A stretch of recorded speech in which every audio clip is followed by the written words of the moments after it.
Assalamualaikum warahmatullahi ta'ala wabarakatuh, and hi, welcome to Malaysian University English Test, Muet, Speaking Tips by me, Maria Liza binti Pakir Muhammad Latif.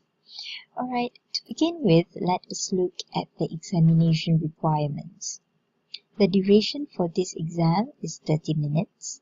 There are two tasks that each candidate has to perform. Task A, it is an individual presentation in which each candidate is given 2 minutes to prepare and another 2 minutes to present. For task B, it is a group interaction in which there are 4 candidates to a group.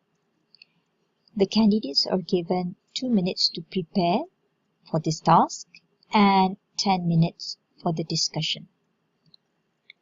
The evaluation criteria include task fulfillment, language, and also communicative ability of the candidates. So what the examiners will actually check will be whether the candidates are able to understand the given topic, whether they show maturity in discussing the topic, whether they are able to develop ideas successfully and present their viewpoints clearly. As for language, the examiners will evaluate whether the candidates are able to convey meaning clearly, whether they use appropriate and varied vocabulary, whether they are able to link ideas effectively and speak using accurate grammar. As for communicative ability, the candidates will be tested on their ability to speak fluently, pronounce words accurately, use correct stress and intonation, project confidence during delivery, interact well and are able to maintain a discussion, and showing initiative and interest in the ongoing discussion. This is the seating arrangement during the exam, in which you can see on the left here we have the chief examiner and also the second examiner on the right, and the candidates are seated clockwise, okay, with candidate A, B, C and D. Candidate A and D seated near the chief examiner, and candidate B and C, they are closer to the second examiner. Alright, these are some useful tips for Muet speaking candidates. The first minute given to read the question, make sure to read the situation given carefully and understand the requirement of the question. Ask the examiner to explain the given situation or the meaning of any words that you are not sure of before task A starts.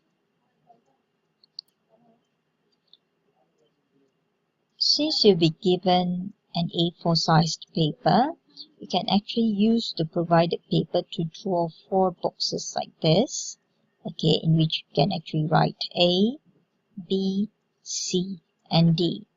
And you can actually use each column to write notes for task A and also task B.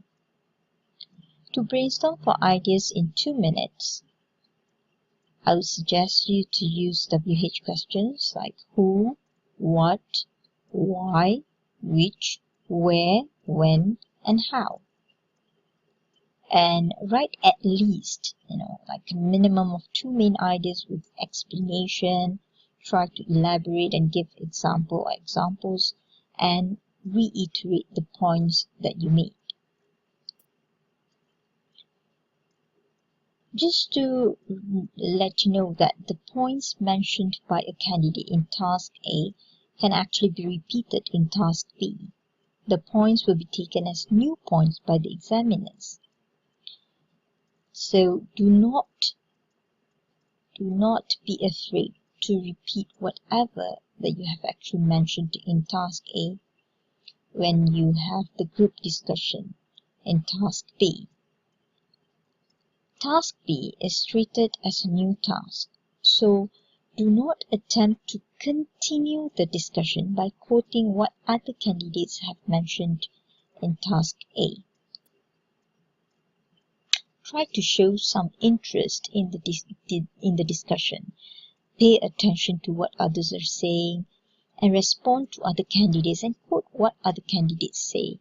That will actually make the discussion more interesting and lively because it shows that you are focused. These are some useful expressions that you can actually use.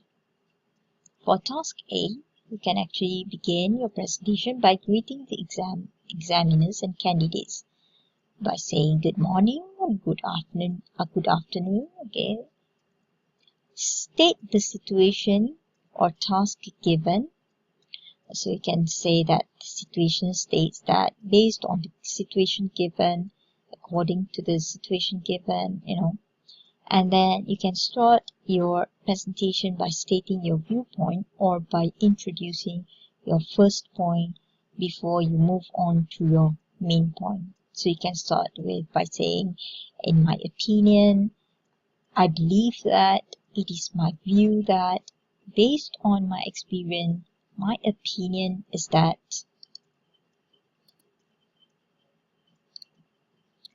Next, you can actually continue by introducing the first point. You can actually elaborate or illustrate the point that you made by using words such as this means that, this is because, on top of that, okay. And then you can actually provide example to the point that you have made. Okay, so you can say, for example, for instance. One example is take for example, etc. To start another new point, you can actually continue by saying, my next point is, another suggestion is, next I would like to highlight. Moving on to my next point, which is, and to refer to what you have said earlier, you can actually use the phrase such as I said at the beginning, I mentioned earlier that, and if it is to signal cause and effect, for this reason, as a result, due to, as a consequence, and can use other phrases too. Okay, to ask for an opinion, okay, you can use these phrases. What is your opinion? What do you think about?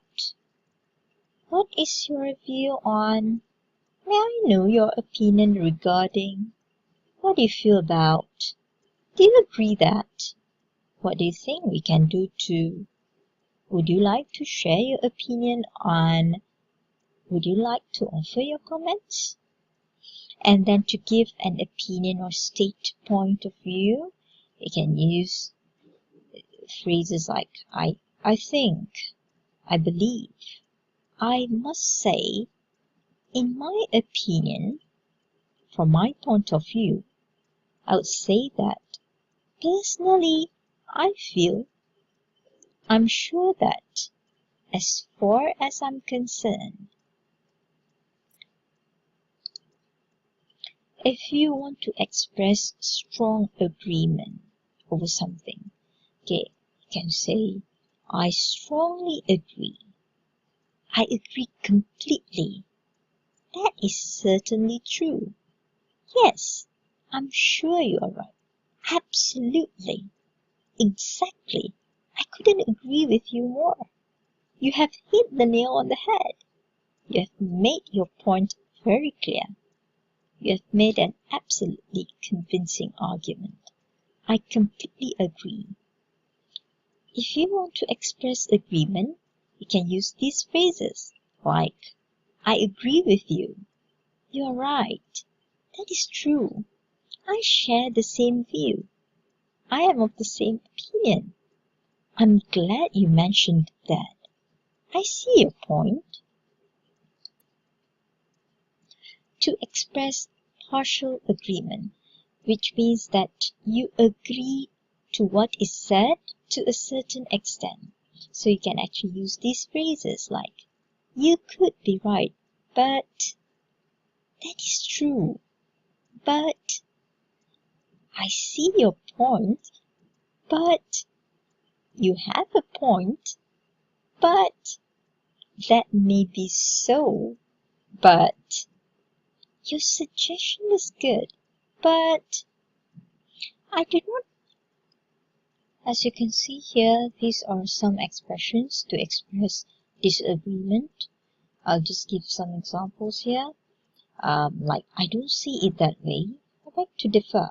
I don't think so. Okay, on the contrary, I understand what you're saying, but I don't think that's practical or that's the correct solution, right? And these are some useful expressions to maintain a discussion in group interaction. If you want to accept ideas or opinions or suggestions, you can just say, that's a good idea. That sounds great. That's fine with me. I can't agree more. I support your suggestion. I have no objection to that. Okay? And the rest you can read on your own. Alright. If you reject the ideas given by other candidates, you can just say, I appreciate your opinion, but I do see your point, but you have a good point there, but, and the rest you can read on your own. To ask for clarification, you can just, you just want to clarify things. So you can just ask the other candidates, I'm so sorry I missed your point. Could you please explain? Sorry, I don't quite follow you. Would you mind giving an example? Can you please explain further on? And so on and so forth. Okay, if you want to interrupt, make sure you interrupt politely. So you excuse yourself, like, excuse me, but isn't it true that, sorry to interrupt, but I have to say this. I'm sorry I have to stop you. Can we get back to our topic on, sometimes the other candidates are like, they speak something really out of topic, so you just want them to get back to the question. And these are some useful expressions to close a discussion in group interaction. So the typical expressions will be like, in conclusion, as a conclusion, to conclude, in a nutshell. And then, of course, if there's a total agreement, okay, and you manage to come a total agreement, a good decision, so you can just say, we all agree that, we have decided that, we have come to the conclusion that, we have come to an agreement that, okay. And you can just, sometimes you just want to ask other candidates if they have anything to add when it comes to the end of the discussion. So you can just go one round there and ask, does anyone have anything else to say before you actually end the discussion? Okay, and to close the discussion, you can just thank the other candidates if you are playing the lead. Okay, you're playing like a leader in the discussion, so you can just say, thank you for your contributions to this discussion. Thank you for a fruitful and interesting discussion, or thank you very much for your attention and participation. If not everyone can agree, with 3 candidates agree and 1 disagrees, you can use these expressions like, most of us agree. Okay, and then if you have 2 candidates who agree and 2 disagree, you can say that we are unable to come to a group decision because some of us believe that, and then you can continue by saying the rest of us, on the other hand, are of the opinion that. And if no one agrees with anyone, you can just say, we are unable to come to an agreement, okay, or because all of us strongly believe in our own views.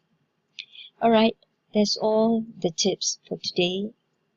Good luck and thank you.